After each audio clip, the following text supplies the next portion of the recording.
Hello दोस्तों, MK study mall में आपका स्वागत है। तो आज हम बात करेंगे बिहार अमीन 1767 पोस्ट के, ठीक है, कटअप के बारे में कि आखिर कितना रैंक तक के स्टूडेंट जो है कि इसमें सेफ माने जाएंगे। क्योंकि ऐसे तो हम इसके लिए सर्वे करेंगे, उसके बाद ही एग्जैक्ट डाटा बताएंगे। फिर भी एक तब बहुत सा कमेंट था स्टूडेंटों का, तो उस पर सोचे कि देखिए कितना सीट है, क्या है, नहीं टोटल अवगत करा दे, क्या क्या डॉक्यूमेंट बनाने की जरूरत पड़ेगी अभी फिलहाल। उसके लिए उन सारी बातों को, जो कि आपको पता होगा कि यही आयोग सेम टू सेम जो बीसीसी आयोग ही वो 40 पोस्टों के जो अमीन की बहाली पर्यावरण से संबंधित था, तो उसमें कुछ स्टूडेंट का जो हुआ था, तो उसी से संबंधित हम यहाँ पर जानकारी देंगे। तो बस आपसे रिक्वेस्ट है कि अगर आप मेरे चैनल पर नए हैं तो जरूर इसे सब्सक्राइब कर दीजिए। हो सके तो इस वीडियो को अपने दोस्तों में शेयर करने का प्रयास कीजिएगा, ठीक है। चलिए बात कर लेते हैं कि इसमें आखिर सीट कितना है और कितने रैंक तक के स्टूडेंट लगभग अबाउट वही बोल रहे हैं। क्योंकि एग्जैक्ट डाटा इसके लिए अभी जब तक सर्वे नहीं कराया जाएगा पता नहीं है। बच्चे कि बहुत से स्टूडेंट आपको भी पता होगा कि कहीं ना कहीं किसी न किसी जॉब में चले गए हैं, तो उससे क्या होगा कि ज़्यादा रैंक वाले स्टूडेंट को यहाँ पर ज़्यादा मतलब कि यहाँ पर फायदा मिलने वाला है और उनको जॉब होने की संभावना यहाँ पर अति प्रबल बढ़ जाएगी, ठीक है। तो चलिए देख लेते हैं पहले कि जो टोटल सीटों की संख्या आपको पता है 1767 है, क्योंकि 1767 तो हर दिन तो आपको अपडेट मिलते रहता है, तो इससे पता ही होगा।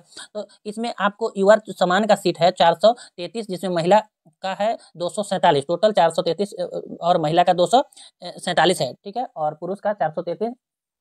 पिछड़ा वर्ग में 143 पुरुष का और 69 जो है कि महिला के लिए सीट है। पिछड़ा वर्ग में अत्यंत पिछड़ा ईबीसी में पुरुष के लिए 210 सीट है और महिला के लिए 110 सीट है, ठीक है। अनुसूचित जाति में एससी जाति में पुरुष के लिए 185 और महिला के लिए 103 सीटें आरक्षित की गई है, ठीक है। और जो कि अनुसूचित जनजाति एसटी के लिए, चूंकि पुरुष के लिए 31 है और महिला के लिए 2 सीटें आरक्षित है। पिछड़ा वर्ग के महिलाओं के लिए 55 सीट यहाँ पर आरक्षित की गई है, ठीक है। अब बात कर लेते हैं कि दिव्यांग कोटि के जो स्टूडेंट है जिनका 68 को सीट रिजर्व किया गया, जिसमें 16 दृष्टिबाधित के लिए, मूक बधिर के लिए 21, चलन के लिए 19 और मनोविकार के लिए 12 सीटें रिजर्व की गई है। आर्थिक रूप से जो ईडब्ल्यूएस के स्टूडेंट है उनके लिए जो 129 मेल के लिए और 50 फीमेल के लिए सीटें रिजर्व की गई है और एफएफ के लिए 30 सीटें यहाँ पर रिजर्व है। टोटल 1767 जो है 21 सीट है। अब यहाँ पर बहुत से स्टूडेंट अभी फिलहाल में मेरे जानने वाले बहुत स्टूडेंट हैं जो कहीं ना कहीं कुछ न कुछ पोस्ट पर जो कि ज्वाइन कर चुके हैं, तो उन लोग का फायदा आप लोग को मिलेगा। कुछ कुछ अच्छे पोस्ट पर दरोगा पर चले गए हैं, कुछ रेंज ऑफिसर के पोस्ट पे गए हैं और ईएसआई को पोस्ट पर गए हैं। तो बहुत स्टूडेंट मेरे जानने वाले हैं जो कि कहीं ना कहीं दूसरे पोस्ट पर चले गए, तो वो तो कभी आपको आएंगे नहीं, क्योंकि 42 और 46 के ग्रेड पे के को छोड़कर आपको 2000 के ग्रेड पर कभी आ ही नहीं सकते, इतना तो कंफर्म मान के चलिए। तो इसमें सबसे ज़्यादा फायदा मिलेगा उन स्टूडेंटों को जिनका जो कि डबल रैंक से भी ज़्यादा है, उन लोगों को यहाँ पर फायदा मिलेगा। क्योंकि अब रही बात एलआरसी डिपार्टमेंट चुकी है, जब तक आपको नोटिस पब्लिश नहीं करती है बीसीसी आयोग की तरफ से, जब तक कि उसमें कितना गुना, क्योंकि पिछला जो ईएफसीसी की जो बहाली जो जिसमें काउंसलिंग कराई गई थी 40 पोस्टों के लिए, उसमें 1.8 गुना के लगभग स्टूडेंटों को बुलाया गया था काउंसलिंग के लिए, ठीक है। तो मान के चलिए कि जब 1.8 गुना स्टूडेंट को वहां पर बुलाया गया था तो बहाली तत्काल की थी और उस बहाली में औसतन मान के चलिए 1 से 2 माह से 3 माह का मतलब विलम्ब था। यहाँ पर साल 2 साल इस बहाली में विलम्ब कर गया। उसमें बहुत से है कि आपको जॉब क्लियर हुआ है कहीं ना कहीं, तो उसमें बहुत से स्टूडेंट कहीं ना कहीं देखिए जो जिनकी तैयारी अच्छी होती है यहाँ पर हुआ होगा तो कहीं और भी हुआ होगा उनका, तो अधिकतर स्टूडेंट कहीं ना कहीं सिलेक्ट हो गए हैं। तो इनमें सबसे ज़्यादा जो फायदा होने वाला है वह उन स्टूडेंटों को जिनका रैंक मतलब नीचे है।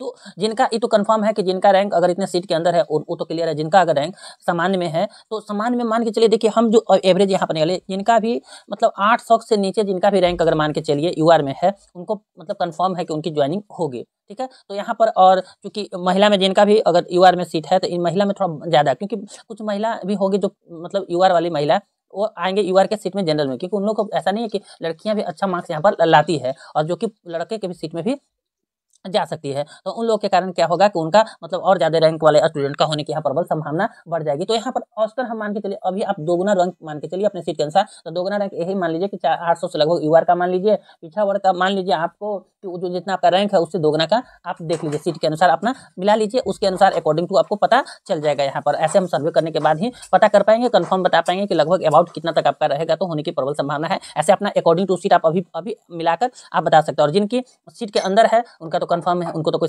दिक्कत है नहीं, तो उनकी तो यहाँ जॉब प्रबल दिख रही है और उन अपना डॉक्यूमेंट बनाना शुरू कर दे। तो अब आते हैं यहाँ से डॉक्यूमेंट के बारे में। देखिए इसके लिए थोड़ा सा आपको वेट करना पड़ सकता है, क्योंकि अभी कुछ काम में बिजी होने के कारण हम सर्वे नहीं करा पा रहे हैं। सर्वे कराने के बाद ही आपको टोटल डाटा एग्जैक्ट डाटा हम बता पाएंगे, जिससे कि आपको मतलब आपकी भावना को ठेस ना पहुंचे। अगर यहाँ पर हम कुछ बातें बोल देते हैं, हो सकता है आपकी ज्वाइनिंग प्रक्रिया में आगे उतना रैंक तक के नहीं उठा पाया, तो आप उस दिन कमेंट करके बोलिएगा कि सर आप बोले थे उससे सीधे अलग चला गया। तो ऐसा नहीं कि हम, क्योंकि एलआरसी डिपार्टमेंट क्या करेगी नहीं करेगी, कितना को बुलाएगी, ये तो मेरे हाथ में नहीं है। एलआरसी डिपार्टमेंट हम लोग संभावना व्यक्त कर सकते हैं कि इतना का प्रबल संभावना बन रही है, ठीक है। एग्जैक्ट तो एलआरसी ही जानती है, एग्जैक्ट कैसे कोई बता सकता है, ठीक है। अभी समझदार है, पढ़े लिखे अभी जान सकते हैं इस बात को, ठीक है। तो अभी दोगुना रैंक तक के आप मान के चलिए सीट के अनुसार, जो सीट का टोटल ब्यौरा दे दिया आपको, तो इतना मान के चलिए। और जब हम चूंकि कितना स्टूडेंट मेरे चैनल पर हैं, क्या है नहीं, उससे हम एग्जैक्ट डाटा पता करने का, ऐसे पता करने का कुछ प्रयास कर रहे हैं हम। ऐसे रैंक कार्ड कुछ का मांगे हैं और उसके अनुसार आप लोग को हम बताएंगे। तो चलिए उसके बाद देख लेते हैं कि आप लोग को क्या क्या डॉक्यूमेंट अभी बनाने के। जैसे इसमें तो लिखा हुआ बहुत कुछ है इंटरव्यू से संबंधित, ऐसा कुछ नहीं होगा अपना, इसमें इंटरव्यू आपका नहीं लिया जाएगा, ठीक है। क्योंकि EFCC जो 40 पोस्ट में है उसमें कोई इंटरव्यू नहीं लिया गया था, कोई कंडक्ट नहीं करे, लेकिन यहाँ पर आपका लिखा हुआ है, इसलिए आपको टेंशन लेने की जरूरत नहीं। देखिए क्या क्या लिखा हुआ है इसमें, आपको क्या जरूरी है क्या जरूरी नहीं है ये देख लीजिए। इंटरमीडिएट समकक्ष प्रमाण पत्र, अंक प्रमाण पत्र, हाँ आपको एडमिट कार्ड की जरूरत नहीं पड़ती है। तो इंटरमीडिएट के लिए आप जो भी 10+2 है तो सर्टिफिकेट निकाल लें और उसका मार्कशीट है। जिनके पास प्रोविजनल है उनका भी काम हो जाएगा, लेकिन अभी टाइम है आपके पास, ओरिजिनल सर्टिफिकेट आप निकलवा लें, ठीक है। मैट्रिक का प्रमाण पत्र अर्थात ओरिजिनल सर्टिफिकेट और आपका मार्कशीट, ये दोनों आपको जरूरी पड़ेगा, क्योंकि उसमें एज प्रूफ के लिए यहाँ पर मांगा जाता है, क्योंकि मैट्रिक में से ही एज का निर्धारण किया जाता है। तो ये आपको मतलब नहीं, जो मार्कशीट तो सभी के पास होगा, अगर ओरिजिनल सर्टिफिकेट नहीं निकाले हैं तो जाके अपने कॉलेज हाई स्कूल जहाँ से आप 10th किए हैं, स्कूल से कॉलेज से, सॉरी कॉलेज से तो 10th होता ही नहीं, स्कूल से किए होंगे तो आप वहाँ से जाकर अपना ला सकते हैं हाई स्कूल से, ठीक है। और इंटरमीडिएट जो कॉलेज से किए हैं या हाई स्कूल से किए हैं, जहाँ से किए होंगे आप वहाँ से जाकर ला सकते हैं, ठीक है। हाँ, जाति प्रमाण पत्र कंपलसरी है, जो बिहार के हैं, जो बिहार से बाहर हैं उनके लिए जाति प्रमाण पत्र की जरूरत नहीं पड़ेगा, ठीक है। तो जिनका जाति प्रमाण EWS वाले हैं, जो हैं जिस सीट के लिए हैं, SC ST EBC OBC, तो जाति प्रमाण पत्र के साथ साथ आपको मतलब EBC के लिए सर्टिफिकेट बनाना होगा, क्रीमिलियर या नॉन क्रीमिलियर जो जिसमें आप पढ़ते हैं उसका सर्टिफिकेट आप जरूर बना लें। आप फॉर्म भरे होंगे तो आपको पता होगा, आपके पास होगा तो देख लीजिएगा, ठीक है। और चरित्र प्रमाण पत्र, देखिए उसमें चरित्र प्रमाण पत्र की जरूरत ऐसे नहीं पड़ा था, ठीक है, लेकिन अगर आपके पास टाइम है तो आप चूंकि SP ऑफिस से भी बनवा सकते हैं, लेकिन ऐसा कोई दिक्कत नहीं होगा, ठीक है। अभी टाइम है आपके पास, आप अप्लाई कर सकते हैं। और आय प्रमाण पत्र चूंकि आपको काउंसलिंग के समय प्रस्तुत करना पड़ेगा, तो आय प्रमाण पत्र नॉर्मली है जातीय आवासीय बनाइएगा तो आय भी आपका साथ साथ बन जाएगा, ठीक है। उसके साथ आप अप्लाई कर दीजिएगा, जब जातीय आवासीय कीजिएगा तो उसके साथ आय भी आप कर दीजिएगा। आर्थिक रूप से EWS आपको पता है, तो EWS का आपको सर्टिफिकेट लगेगा, ठीक है। तो EWS का आप सर्टिफिकेट बना ले, जो पहले का होगा वो रखना पड़ेगा आपको EWS के लिए, ठीक है। अब कहाँ से बनाना है तो देखिए इसमें लिखा हुआ है अंचला अधिकारी से आप बना सकते हैं, ठीक है। और CO से भी आप बनाएंगे तो चलेगा, ऐसा नहीं है। तो आपको अंचला अस्थायी निवास का जो है वो अंचला अधिकारी से आपको निर्गत होना चाहिए, ठीक है। अब उसके बाद है कि आपको फोटोग्राफ चाहिए बिहार का स्थायी निवास होने का, तो आपको अस्थायी निवास के लिए आपको अंचला अधिकारी से आपको चाहिए आवासीय, ठीक है। अब उसके बाद क्या जरूरत है यहाँ पर ये देख लेते हैं।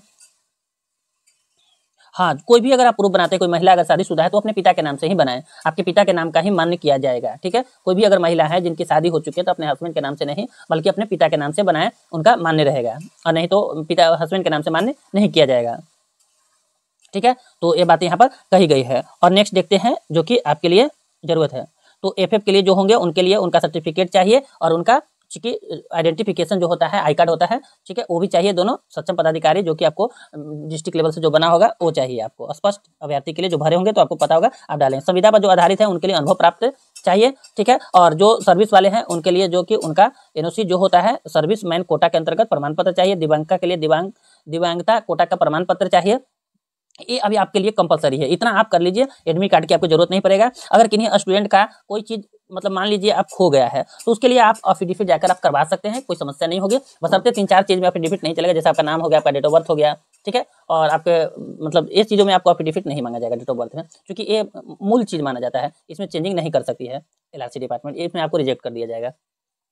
तो लगभग जो किसी का अगर कोई और भी कंफ्यूजन हो तो आप कमेंट सेक्शन में कमेंट कीजिएगा। इतना डॉक्यूमेंट आप रेडी रखिए, ठीक है। जो कि पिछला बहाली जो हुआ था 40 पोस्टों के लिए पर्यावरण अमीन का, तो उसमें इतनी चीज़ों की जरूरत पड़ी थी, ठीक है। और ज़्यादा कोई जरूरत नहीं पड़ती है, इसमें जो बातें लिखे गए, और इसमें आपको साक्षात्कार नहीं अर्थात इंटरव्यू नहीं लिया जाएगा, ये बातों से आप परेशान नहीं होइए, ठीक है। और फिर भी अगर कोई कंफ्यूजन हो तो आप कमेंट सेक्शन में जरूर कीजिएगा। चलिए मिलते हैं अगले वीडियो में। मेरी वीडियो देखने के लिए आपको बहुत बहुत धन्यवाद।